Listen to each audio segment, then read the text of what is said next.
How to use BusyKid stock market for children at properly beginner mistakes that cost you. BusyKid is just an allowance app. It's one of the best ways to teach kids how to earn, save, and invest responsibly. But most parents make simple mistakes that prevent their kids from learning real financial skills. Let's break down how to use it the right way. When you set up BusyKid, start by customizing the chores and earnings section. Most users skip this step or leave it generic.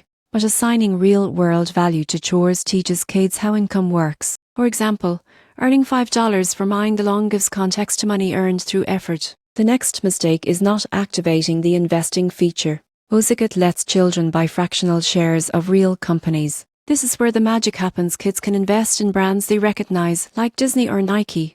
It's fun, educational, and builds long-term habits. Parents should also enable the save, share, spend system. Encourage saving a percentage of each allowance, donating a bit to charity, and spending the rest wisely. These early habits often define adult money behavior later on. And here's a big tip: review your child's activity weekly. Talk about where they spent or invested. BusyKid gives you conversation starters that make money management a shared experience, not a lecture. In the end, BusyKid turns simple chores into powerful lessons about value, work, and investing. Use it actively, not passively, and you'll be helping your child build financial confidence that lasts a lifetime.